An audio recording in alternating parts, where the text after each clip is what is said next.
Here is a summary of the passage, written in very simple English, but with deep understanding and all the important summary of the Rajarajeshwaram Temple, Brihadiswara Temple. Rajarajeshwaram, also called the Brihadiswara Temple, was built over 1,000 years ago by King Rajaraja Chola in Tamil Nadu, South India. It was not just a place to worship Lord Shiva. It was a huge and powerful symbol of the king's devotion, his empire's greatness, and Indian temple architecture at its peak. The most amazing part of the temple is its vimana, or main tower, built right above the inner sanctum where the god's statue is. This tower was pyramid-shaped and had 14 levels, rising to a height of 190 feet. That made it the tallest temple tower in India at the time. Even the second biggest temple, Krishneshvara, looked small next to it. At the top of the vimana, they placed an 80-ton granite dome called the Shikhara. This massive stone was as heavy as 13 elephants, using a 4-kilometer-long mud ramp.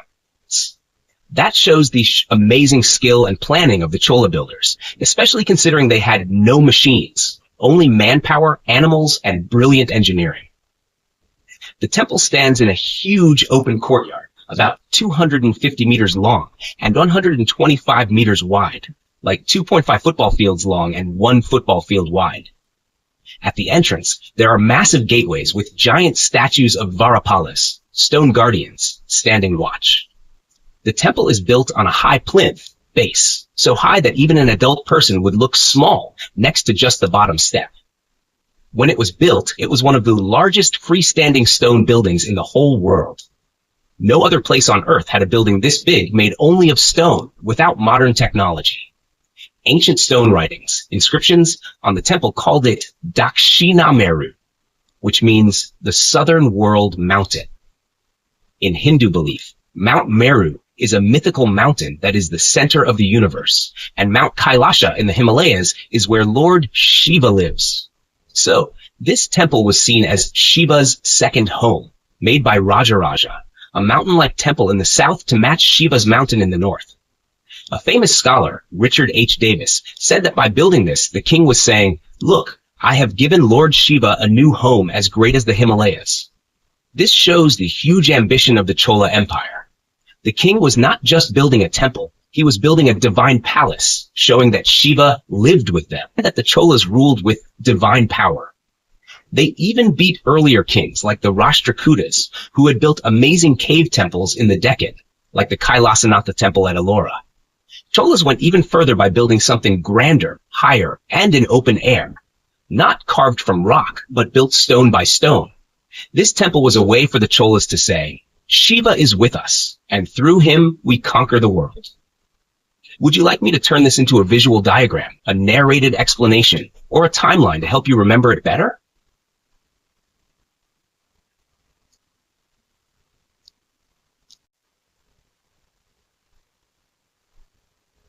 Here is a great, detailed, and very simple summary of the passage you gave, written so that even someone with no background in history can understand clearly.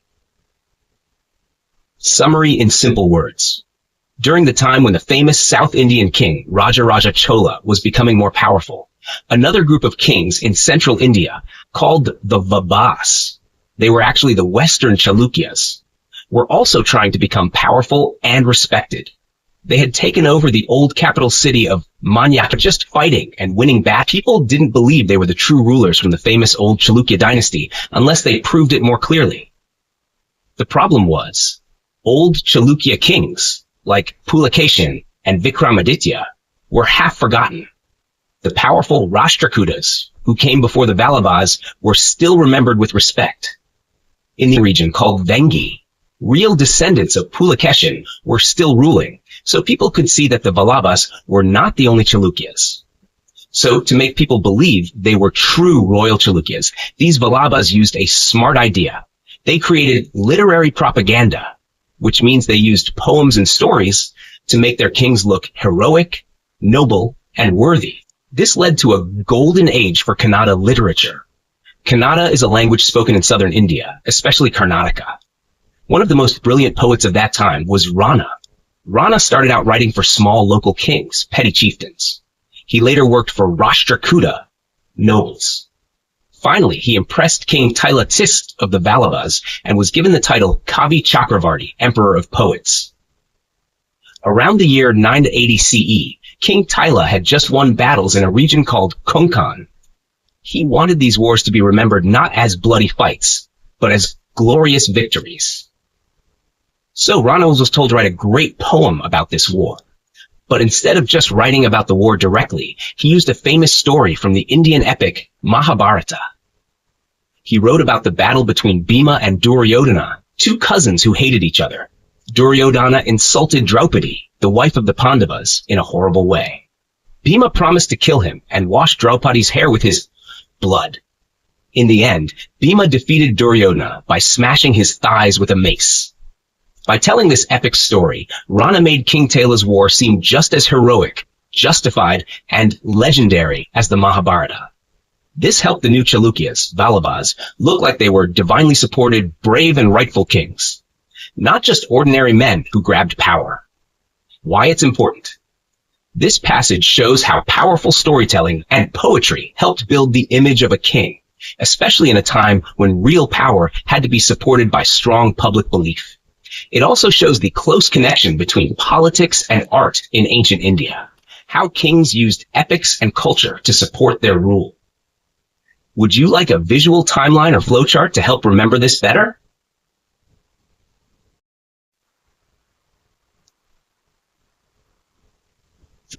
Here's a great detailed summary of the passage you gave, explained in very simple words for full clarity. Summary: Rana's epic poem and its purpose. 1. The author and his masterpiece. Rana was one of the greatest poets in ancient Karnataka. His most famous poem was called Gadayudham, which means Duel of the Maces. It's also known as Sahasa Bhima Vijayam, Victory of the Bold Bhima. It retells the story of the final battle between Bhima, the strong hero, and Duryodhana, the proud villain, from the Mahabharata, an ancient Indian epic. 2. Unique style and language. Rana wrote the poem using both poetry and prose, normal writing, which made the storytelling rich and powerful. He used two languages, Kannada, spoken by local people, and Sanskrit, used by scholars and priests. This style followed the tradition started by King Amogavarsha of the Rashtrakuta dynasty about 100 years earlier. 3. How it was performed. The poem was meant to be read out loud with music in a performance style called Gamaka, still used in Karnataka today. The performance would include singing, music in the background, clear explanations, and emotional pauses so people could feel the story deeply. Joy, anger, sadness, revenge, etc. 4 glorious war scenes. The poem was full of vivid war imagery, especially scenes with elephants, maces, and royal warriors. One example describes a group of elephants charging into battle, led by one main elephant, just like how a thread follows a needle. This image was used to praise the Prince Satyashraya, the son of King Tila. It showed him as a powerful leader whom all others follow in battle. 5. Flattery and royal support. Rana gave fancy warrior titles to the prince, such as Irivabidanga, meaning a wonderful warrior. This was a way of showing loyalty to the royal family and also getting support from them in return, very common for poets of the time. 6. A human Duryodhana, not just a villain. Rana did not show Duryodhana as just a bad guy. He wrote him as a deep, emotional character. Someone who made mistakes, but was also brave and proud. This made the story more interesting, and readers could feel connected to both Bhima and Duryodhana.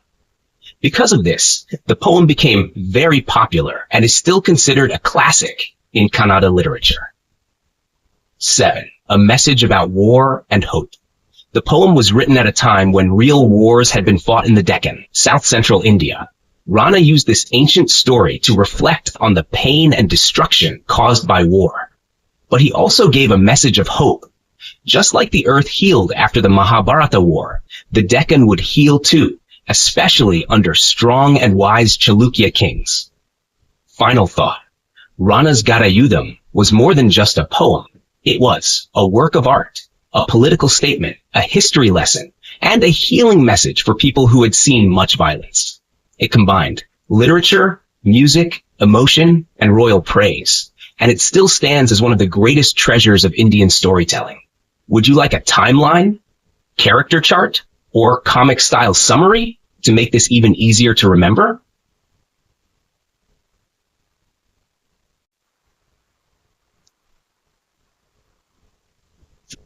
Here's a great detailed summary of the passage you gave, explained in very simple words for full clarity.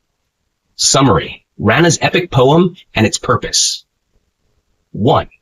The author and his masterpiece. Rana was one of the greatest poets in ancient Karnataka. His most famous poem was called Gadayudham, which means Duel of the Maces. It's also known as Sahasa Bhima Vijayam, Victory of the Bold Bhima. It retells the story of the final battle between Bhima, the strong hero, and Duryodhana, the proud villain, from the Mahabharata, an ancient Indian epic. 2. Unique style and language. Rana wrote the poem using both poetry and prose, normal writing, which made the storytelling rich and powerful. He used 2 languages, Kannada, spoken by local people, and Sanskrit, used by scholars and priests. This style followed the tradition started by King Amogavarsha of the Rashtrakuta dynasty about 100 years earlier. 3. How it was performed. The poem was meant to be read out loud with music in a performance style called gamaka, still used in Karnataka today. The performance would include singing, music in the background, clear explanations, and emotional pauses so people could feel the story deeply. Joy, anger, sadness, revenge, etc. 4 glorious war scenes. The poem was full of vivid war imagery, especially scenes with elephants, maces, and royal warriors. One example describes a group of elephants charging into battle, led by one main elephant, just like how a thread follows a needle. This image was used to praise the Prince Satyashraya, the son of King Tela. It showed him as a powerful leader whom all others follow in battle. 5. Flattery and royal support. Rana gave fancy warrior titles to the prince, such as Irivabidanga, meaning a wonderful warrior. This was a way of showing loyalty to the royal family and also getting support from them in return, very common for poets of the time. 6. A human Duryodhana, not just a villain. Rana did not show Duryodhana as just a bad guy. He wrote him as a deep, emotional character. Someone who made mistakes, but was also brave and proud. This made the story more interesting, and readers could feel connected to both Bhima and Duryodhana.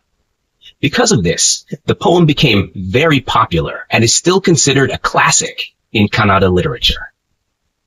7. A message about war and hope. The poem was written at a time when real wars had been fought in the Deccan, south-central India. Rana used this ancient story to reflect on the pain and destruction caused by war. But he also gave a message of hope. Just like the earth healed after the Mahabharata war, the Deccan would heal too, especially under strong and wise Chalukya kings. Final thought. Rana's Gadayudham was more than just a poem. It was a work of art, a political statement, a history lesson, and a healing message for people who had seen much violence. It combined literature, music, emotion, and royal praise, and it still stands as one of the greatest treasures of Indian storytelling. Would you like a timeline, character chart, or comic-style summary to make this even easier to remember?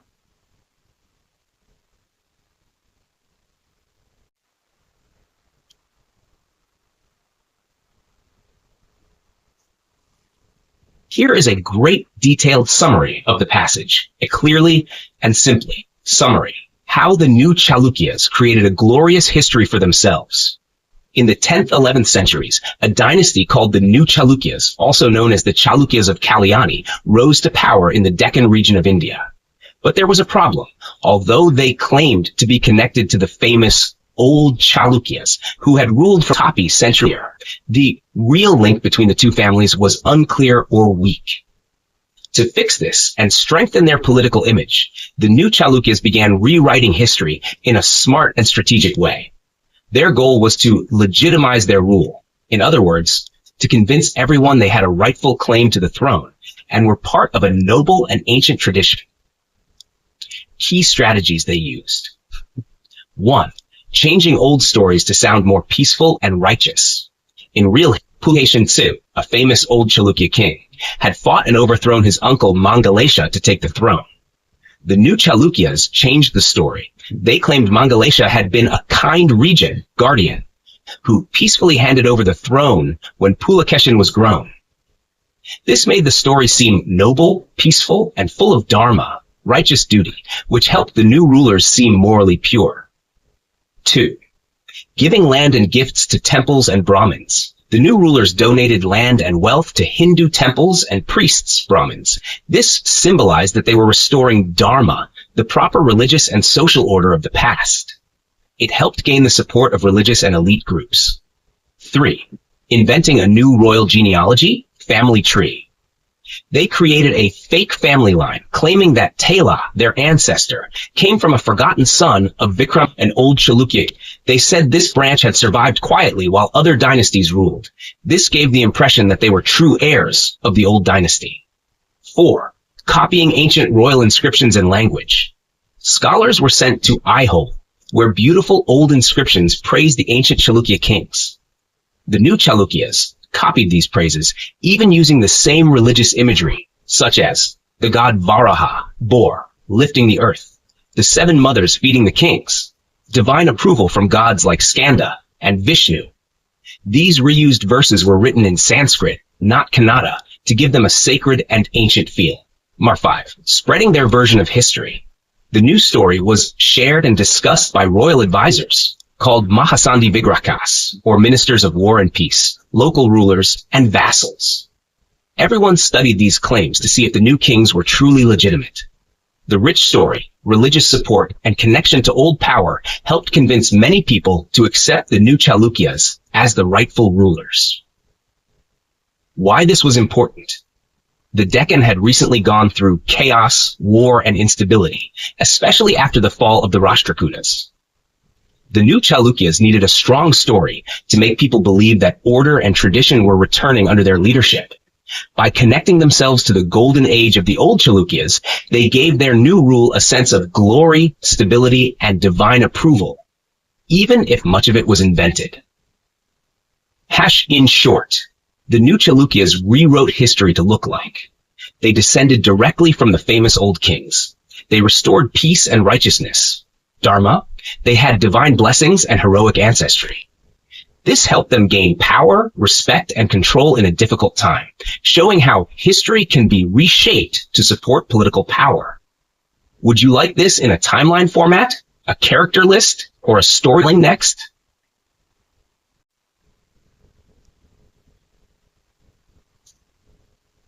Sure. Here's a great detailed summary of the passage in very simple language, explained clearly for someone with no background in history. Summary: Rajendra Chola's violent raid into the Deccan. After the Chalukyas of the Deccan attacked the rich region of Vengi, the Cholas, who had strong family ties to Vengi, became furious. In 1006 CE, the Chalukyas burned and looted parts of Vengi, including a very sacred and ancient Buddhist site called Amaravati, also known as Danyakataka.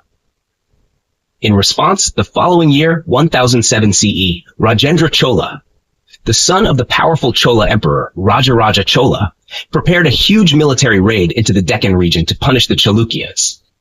This wasn't just a regular battle. It had multiple goals. Politically, it showed that the Cholas were more powerful and could dominate their enemies. Economically, the Cholas hoped to plunder wealth, land, and goods from the Chalukyas and share them with their allies and soldiers. The raid was launched with great ceremony. Drums were beaten, trumpets were blown, and many generals, chiefs, and viceroys joined the campaign. The Chalukyas claimed Rajendra led an army of 900,000 soldiers, though historians believe it was more likely around 90,000. But the raid was extremely brutal.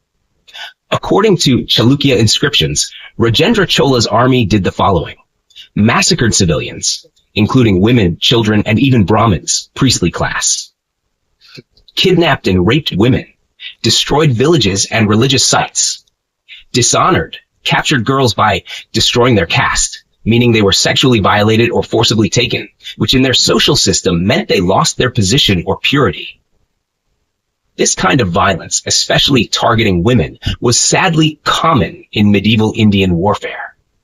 Victorious kings often boasted about how many women or how much wealth they took because it was wrongly seen as a sign of manliness and military success. At the same time, those same kings acted very protective toward the women of their own class or kingdom. So, this was not about protecting women in general. It was about using women as tools of war, honor, and humiliation. Why this matters? It shows the real face of medieval warfare, not just glory, but suffering and destruction. It helps us understand that even great kings like Rajendra Chola, who built huge temples and ruled vast empires, also committed cruel acts. It reminds us that history is complex, and we should study it with honesty, recognizing both achievements and atrocities. Would you like a visual timeline or chart to break this down even more simply?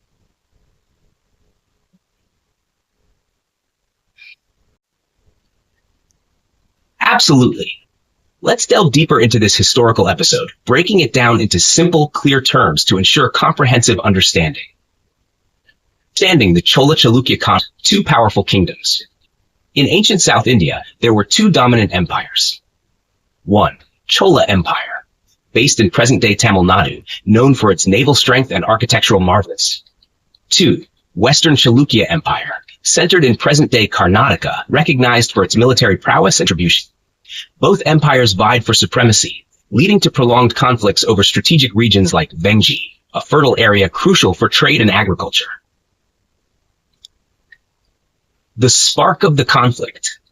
The Chalukyas accused the Cholas of committing atrocities during their military campaigns, claiming they violated dharma, the moral and righteous path. Conversely, the Cholas portrayed the as weak rulers who failed to protect their subjects, thereby neglecting their dharma. This mutual denouncement intensified the rivalry, leading to a series of retaliatory attacks. Rajendra Chola's retaliation. In response to Chalukya aggression, Rajendra Chola, son of Rajaraj Chola, led a massive military expedition into Chalukya territory. Upon his victorious return, Rajendra presented the spoils of war to his father, who celebrated by crafting golden flowers from the loot, offering them at the Grand Rajaradeshwaram Temple, now Brihadiswara Temple, in Tanjavur. This act was both a religious offering and a display of Chola dominance. A grand celebration. The victory was commemorated with a lavish ceremony. Attendees, Tamil warlords, their families adorned in jewels. Atmosphere resonated with the sounds of cymbals and bells, and the air was filled with the fragrance of flowers and incense. This event symbolized the zenith of Chola power and the unity of its nobility. Cycle of warfare. The initial conflict spiraled into a series of annual wars. Destruction. Cities and towns were devastated. Casualties. Thousands lost their lives or were displaced. Escalation. Each side sought greater glory, leading to more aggressive campaigns. This cycle of violence persisted, deeply affecting the socio-political landscape of southern India. Chalukya's counter-narrative. In 1010 CE, Jayasimha II, the Chalukya king, proclaimed himself as the lion to that elephant, Rajendra Chola, implying his superiority over the Chola ruler.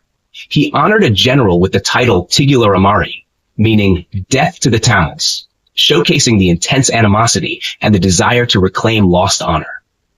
Conclusion. The Chola-Chalukya wars were more than mere territorial disputes. They were battles of ideology, pride, and dominance. Both empires employed propaganda to justify their actions and vilify the other, leading to a prolonged period of instability and suffering for the common people. If you're interested, I can provide a visual timeline or a map to further illustrate these events. Let me know.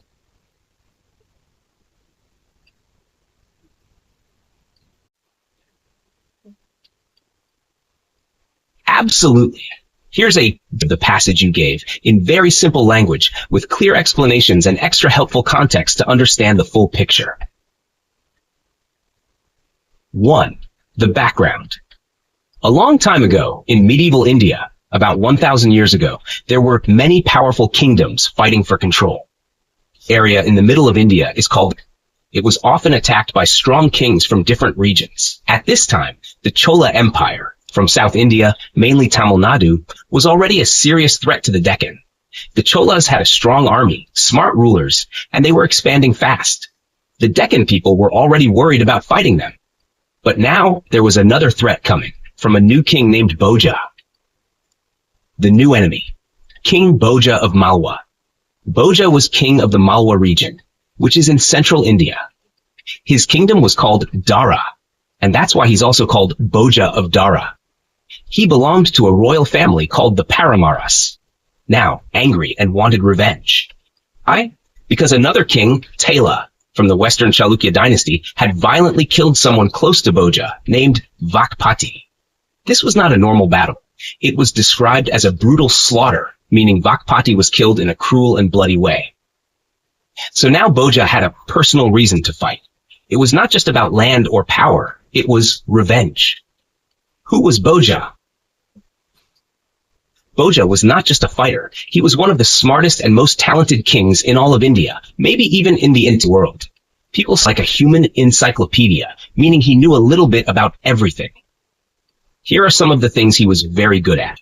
Aesthetics, the study of beauty, like art, design, and how things look. Architecture, the science of designing and building beautiful temples and palaces.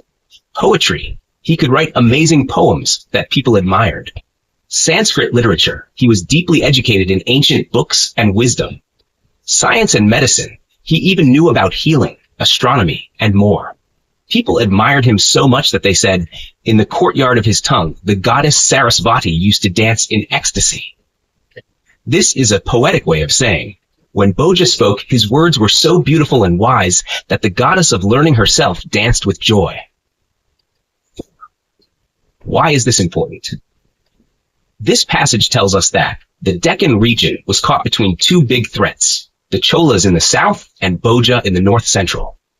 Bhoja wasn't just a king of war, but a king of wisdom, art, and poetry. His fight against Tila was part of a larger story of revenge, power, and knowledge. Kings in medieval India weren't only warriors. Many were also deep thinkers, writers, and builders of great culture. In simple summary, the Deccan was in danger from two sides, the powerful Cholas and the rising King Bhoja. Bhoja was angry because King Tila had killed Vakpati, someone important to him. Bhoja was not just a fighter, but one of the wisest kings of the time. People loved his knowledge and poetry so much that they imagined a goddess dancing with joy when he spoke. Would you like me to draw a simple timeline to help you visualize it even better?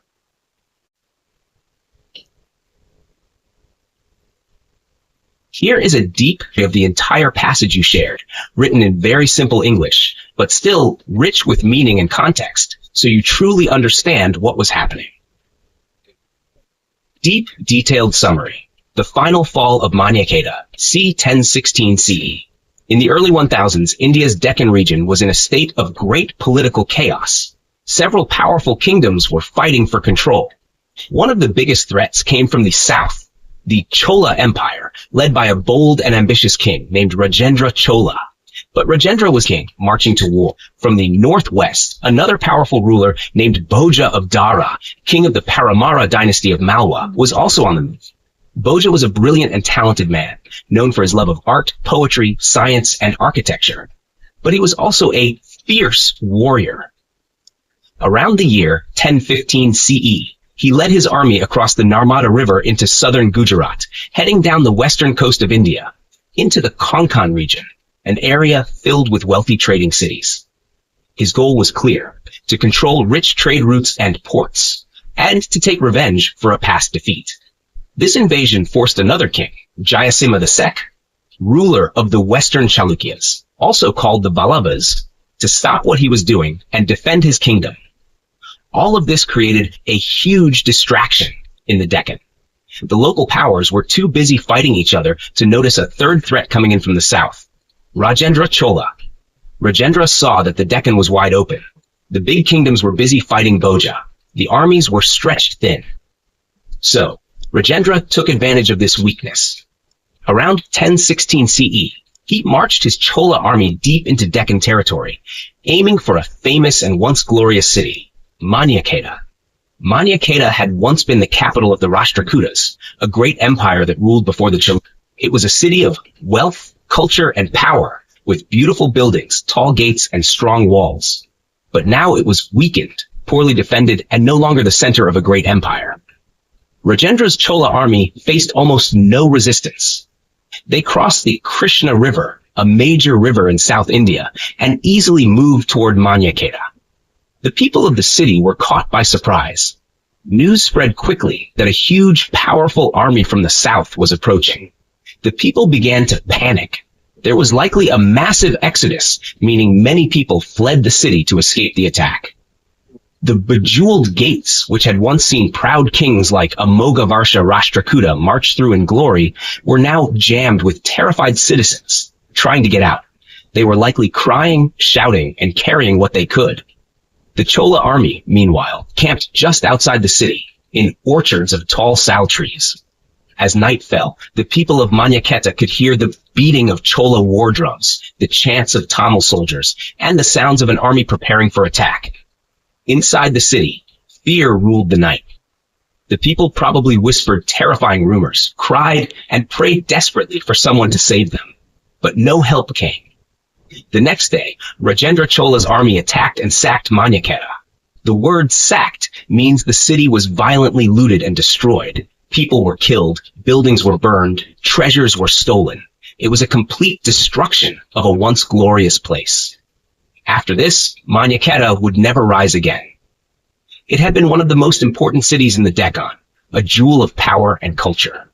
But this invasion marked the end of its greatness. Why this was important? It showed how dangerous power struggles between kingdoms could leave even great cities vulnerable. It proved how Rajendra Chola was not just a king of the south. He was becoming a pan-Indian emperor, attacking deep into northern lands. It marked the final end of Manyaketa's glory, a city once at the center of Indian politics and culture. It demonstrated the fear and suffering common people faced during medieval wars, ordinary citizens caught in the storms of royal ambition. Would you like a timeline, a map explanation, or a storybook-style version of this next?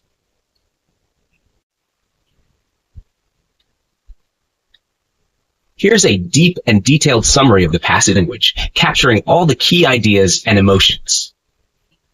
Summary: the final destruction of Manyaketa.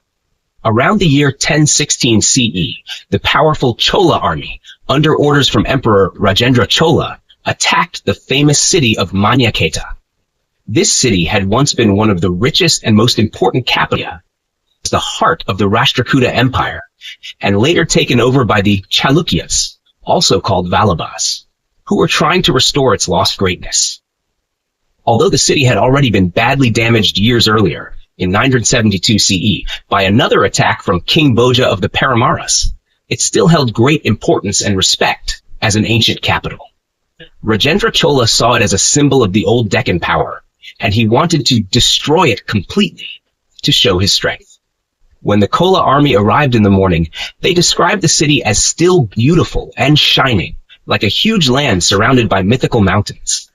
But that beauty was about to be wiped out. The massive wooden gates of the city were opened for the last time. The Chola soldiers looted everything: gold, jewels, statues, sacred items, art, and written knowledge. Then, they set the city on fire, using thousands of burning torches. The flames spread fast. Thick smoke filled the sky. People were running in panic, especially the women, who looked like flashes of lightning in the smoky air, according to a Chola poet. The air was full of ash, heat, and screaming. We can barely imagine how much was lost. Everyday items like cooking pots and jewelry, sacred books and manuscripts made by Shaiva and Jain scholars over centuries, palaces beautifully built by kings over generations, simple homes of poor people burned down just the same. Many people died painfully, either burned or choked to death. Chola writers even said that the gods themselves ran away, thinking it was the end of the world. This attack was more than just a war. It was the final, total destruction of a historic city, done to break the spirit of its people and send a terrifying message to other kingdoms in India. We are stronger than your past, your pride, and your gods. Would you like a timeline, map, or infographic to visualize it better?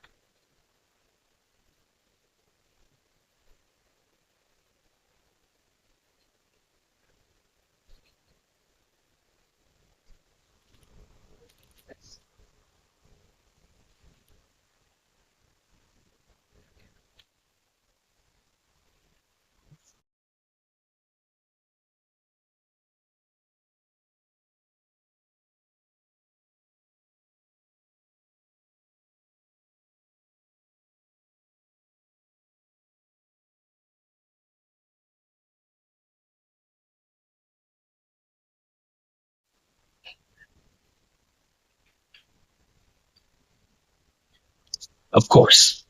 Here's a deep and detailed summary of the passage you shared, in the most simple and clear way possible, broken down into key ideas so you fully understand it. Nation 1. Maniaketa was a legendary city. Maniaketa was a famous and powerful capital city in the Deccan region of India. Over centuries, many kinds of people lived there. Kings, queens, priests, traders, poets, dancers, fishermen, sculptors, and more. It had temples, palaces, mansions, busy markets, and religious ceremonies.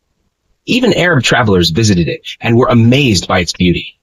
Kings used to perform rituals there, like pouring scented water and milk on statues of gods. It was a place of wealth, power, culture, and devotion. But then it was completely destroyed. In the year 1116 CE, the Chola Empire, from the south of India, attacked and burned the city to the ground. This wasn't the first time it had been attacked. It was also looted by the Paramaras in 972. But this time, it was different. This time, Maniaketa was totally destroyed, wiped off the map. The city was burned with thousands of torches. The fire was so massive that Chola writers described it like the end of the world. Palaces, homes, temples, statues, jewelry, books, and artwork all were destroyed. Many people likely died from the flames and smoke. Chola poets wrote that even the gods were afraid and fled the city. Nath 3. Nothing remains of it today. The place where Maniaketa once stood is now known as Malkhed in Karnataka. But today, nothing of its greatness remains. No temples, palaces, or ruins have been properly found. There has been very little archaeological digging, so the true history and remains are still buried and lost. The city is completely forgotten by most people today. 4. Jayasimha II, the Chalukya king, was still fighting. Jayasimha II was the ruler of the Chalukya dynasty at the time. He was the grandson of Taila, the founder of their empire. We don't know how or when he heard the news of Maniaketa's destruction. He was already in trouble, fighting a war with King Bhoja of the Paramaras in the Konkan, west coast. But he didn't give up. This time, the empire held together. When the city was destroyed in 972, the Rashtrakuta Empire, which ruled back then, fell apart. But now, in 1016, even after the destruction, the Chalukya Empire stayed strong. Its vassals, local rulers, stayed loyal to Jayasimha II. The Chalukya Empire was still young and united, only 3 generations old. The people in power remembered how hard Taila had worked to build the empire, and they didn't want it to fall apart. Some of them had even fought Tamil armies before, so they were experienced and determined. 6. The spirit of the Chalukyas survived. Even though their capital was burned down, the Chalukyas didn't fall. Here's a deep and detailed summary of the passage you shared, explained in very simple and clear English. The fall of Maniaketa and the rise of Kalyana. Deep summary. Maniaketa was once the capital city of a powerful South Indian kingdom called the Chalukyas. For many years, it had been a famous and rich city where kings, poets, artists, priests, traders, and regular people had lived, worked, and worshipped. It had beautiful temples, palaces, and a deep history. People from other countries, like Arab traders, were amazed by it. But in the early 1000 CE, the Chalukyas had powerful enemies. 2 of them were the Paramaras, led by a smart and strong king named Bhoja from Malwa. The Cholas, a rich and ambitious empire from Tamil Nadu, led by Rajendra Chola. While Bhoja was attacking the Chalukyas in the west, Rajendra Chola saw a chance to strike from the south. Around 1016 CE, the Chola army invaded and burned Maniaketa to the ground. The city was full of priceless books, jewels, temples, art, and homes, all of which were lost in flames. Many people likely died painfully, either from fire or smoke, while others ran for their lives. This was a huge disaster for the Chalukyas. They lost a major center for farming, trade, and religion. They lost respect in the eyes of other kingdoms. Their people were heartbroken and scared. But even though things looked bad, the Chalukyas did not give up. Their king at that time, Jayasima II, grandson of an earlier Chalukya king named Tyla, was already out in the field with his army, fighting the Paramaras. His royal court was mobile, moving with him like a war camp. Since the Chalukyas had no fixed capital now, the court could continue its work even after Maniaketa's destruction. Soon, the court returned to the burned ruins of Maniaketa to regroup, even as the Paramaras wrongly thought they had won control of the Konkan coast. The Chalukyas then decided to start fresh. They chose a nearby older city along the road from Ellora to Maniaketa, a place close enough for refugees from Maniaketa to move into. This city became their new capital. That city's name was Kalyana. Because they now ruled from Kalyana, historians today call them the Kalyani Chalukyas, to tell them apart from older Chalukyas who ruled from Vatapi, now called Badami, and related Chalukya branches in Vengi in Andhra Pradesh, who often argued among themselves. Even though the Chalukyas had suffered a terrible tragedy, they found a way to survive and rebuild from Kalyana. Would you like a map, timeline, or image to visualize this?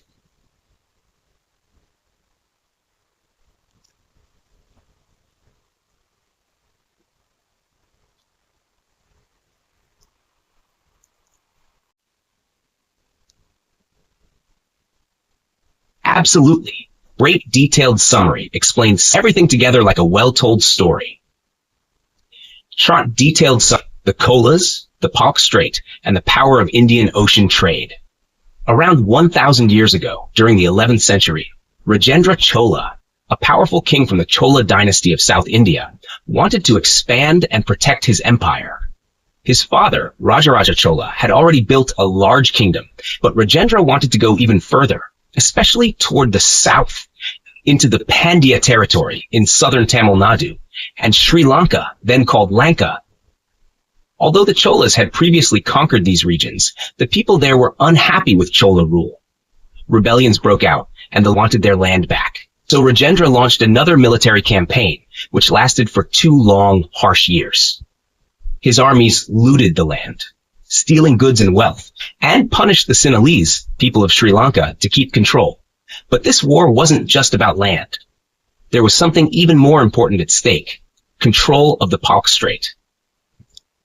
Why the Palk Strait mattered so much? The Palk Strait is a narrow strip of sea that lies between India and Sri Lanka. In ancient times, this strait acted like a gate or tunnel between the eastern and western Indian Ocean. To the east, China, Indonesia, Malaysia, full of valuable goods like silk and spices. To the west, Arabia, Egypt, Persia, with gold, perfumes, horses, and more. Any ship trading between these places had to pass through the Palk Strait. This made it a key choke point, a place where all trade traffic came together and could be easily controlled. If the Cholas controlled both sides of Tamil Nadu and Sri Lanka, no ship could pass without their permission. That meant they could charge tolls or taxes on the ships. They could help Tamil merchants close to them get more trade and profit. They had the power to influence international trade routes. This gave the Cholas huge political and economic power. It's similar to how the Suez Canal or Panama Canal works today, narrow water routes that are incredibly important for world trade. Comparison to other coasts. The text also compares this to the Konkan coast, Western India. Unlike the Palk Strait, the Konkan coast is more open. Ships could easily avoid ports they didn't like by sailing further. That's why kingdoms like the Chalukyas and Paramaras wanted to control the entire coast, so traders couldn't just skip their ports.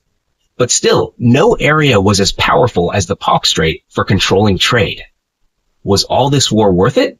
Yes, at least to the rulers of the time. Even though military campaigns were expensive, risky, and deadly, They gave the king something more valuable: control over the Indian Ocean trade. And that meant massive profits from taxes and tolls, political power over who could trade, a boost to local merchants who became rich by working with the king. The Indian Ocean was like a superhighway for global trade in the 11th century, and the Cholas had a toll booth right in the middle of it. How do we know this really happened? Today, archaeologists have found Chinese pottery all along the coast of Tamil Nadu. These items are 1,000 years old. This proves that trade between Tamil Nadu and China was active and large-scale. Ships came to Chola ports carrying goods. The Cholas were part of a global trading system stretching from China to Africa. In summary, Rajendra Chola fought hard to keep control over the south, especially Sri Lanka. He wanted to control the Palk Strait, a key sea route between east and west. Controlling it gave the Cholas the power to tax ships, support merchants, and get rich from Indian Ocean trade. Other coastal kingdoms like the Chalukyas also wanted sea trade, but the geography of the Palk Strait made Chola control special and powerful. Even though war was expensive, it gave huge economic rewards. Evidence like Chinese pottery proves that the Cholas were major players in a vast international trading network. Would you like a simple map or timeline to go along with this explanation?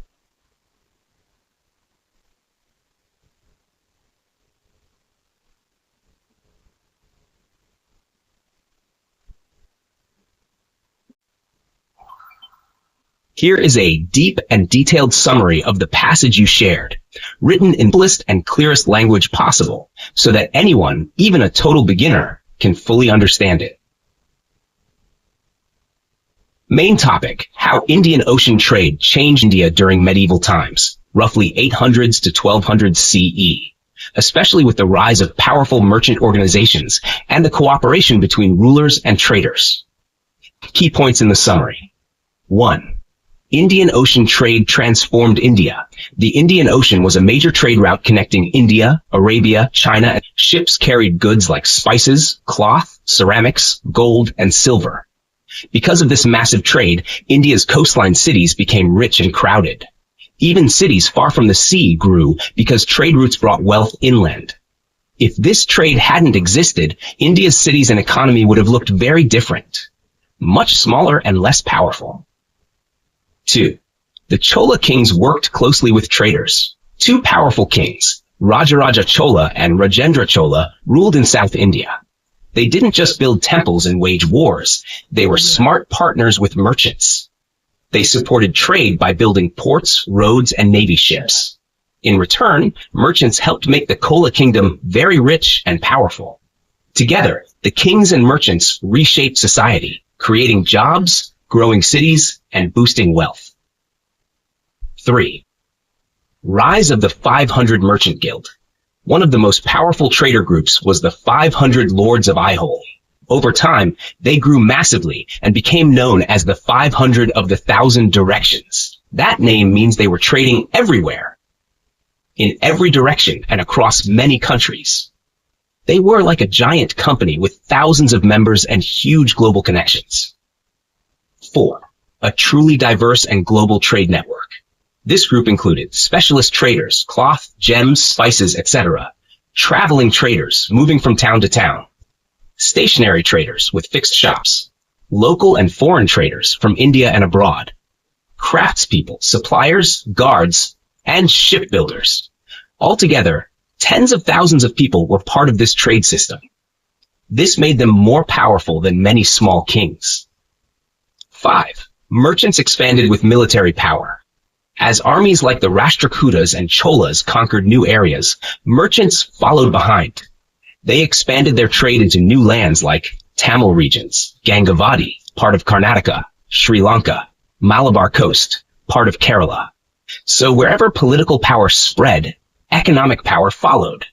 Trade and politics were closely linked. Merchants moved with armies, built trade posts, and opened markets. Conclusion. During medieval times, Indian Ocean trade made India powerful. Kings like the Cholas helped it grow by working with big merchant groups. The 500 Merchant Guild became a global trade network, with more power than many rulers. They transformed cities, created new jobs, and made India part of a global economy, just like how international businesses shape the world today. Would you like a short version or a visual chart of this summary too?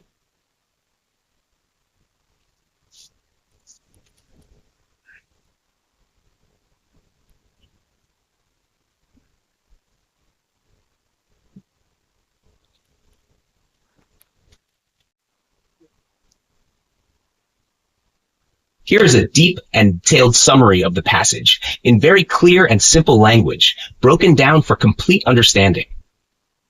Main idea. In medieval South India, around 1000 to 1200 CE, trade became a powerful force that deeply changed society, cities, temples, and even royal politics. Merchant groups like the 500 played a huge role in shaping the region's economy, urban life, and power structures. Merchants needed protection everywhere. Trade was not limited to one place. It connected towns, ports, and distant lands. Big merchant groups like the 500 had business in many areas.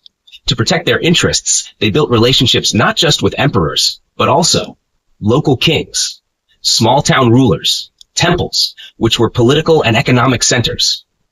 Why? Because if a local ruler or temple supported you, your trade was safer and easier. 2. Temple building helped cities grow. In the 11th-12th centuries, there was a wave of temple construction along South India's east coast. These temples attracted workers, builders, priests, artists, cleaners, pilgrims and visitors, land and donations. As a result, towns and cities grew rapidly around temples. Historians call this period India's third urbanization. 1. First, Indus Valley Civilization, Harappa, Mohenjo-Daro. 2. Second, Ganga Valley cities like Pataliputra. Third, temple-based cities in South India. Everyone worked together to build strong cities. The economy was driven by cooperation among merchants who sold and traded goods, artisans who made those goods, weavers, potters, etc., landowners who provided food and supplies, city officials who kept order and managed trade.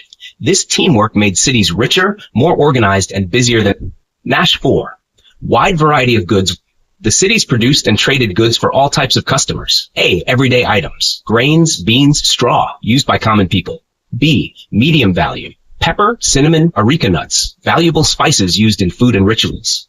C. Expensive/luxury goods. Imported horses and camels. Fine perfumes, like musk. Jewelry and silk. Religious items like incense, sandalwood paste, and conch shells. Iron, used for tools and weapons. These goods were traded both within India and to other countries. Ha-5. Rulers gave merchants special privileges. Because merchants helped grow the economy, made cities rich, linked India to the global market, kings gave them many rewards, like lower taxes or no taxes at all, permission to govern themselves, special rights for religious rituals, use of elephants, boats, wagons, etc. These were big privileges that showed how important merchants had become. 6. Real examples of merchant power. On the Malabar coast, a group of merchants got rights to skip taxes if officials were unfair, punish their own members, self-rule, use elephants in rituals. A Jewish merchant named Isupu Arapan, Joseph Robin, received full freedom to use boats and wagons, total tax exemption. This shows that foreign merchants and Indian traders both had strong influence. 7. Trade changed southern India for centuries. The desire to make money from trade drove major decisions. Trade influenced how cities were built, how kings made alliances, how temples were funded. It created new patterns of power that lasted for many generations. 8. Rajendra and trade went hand. Rajendra Chola, a powerful king, expanded his empire through war and sea control. At the same time, his empire used trade to become richer. So military power and trade worked together. The navy protected merchants. Trade made the empire wealthy. This combination made the Cholas a star of the Indian Ocean. Final summary in one line.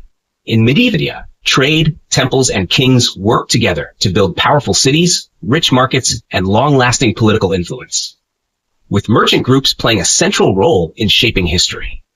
Would you like a mind map, timeline, or visual diagram of this summary? Here is a deep and simple summary of the passage you shared. What happened? From the late 900s AD, around the year 990, many kingdoms and trading groups around the Indian Ocean, including from India, Arabia, and Southeast Asia, began sending special missions, called embassies, to China, which at that time was ruled by the Song dynasty. They did this because they saw huge business opportunities. China was rich, powerful, and full of to buy foreign goods. Why they did this? If a visiting group made a good impression on the Chinese emperor, they were rewarded.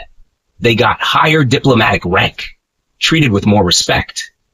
They got better access to Chinese markets, could trade more easily, profit more. This was a huge benefit, so kings and rich merchant groups competed to send the best gifts and ambassadors. One of the biggest and powerful of these merchant groups was the 500 lords of South India. They worked closely with the Chola Empire. The Chola king Rajaraja Fatherla sent the first Chola embassy to China. It arrived on 17th of October 1015, a year after Rajaraja died.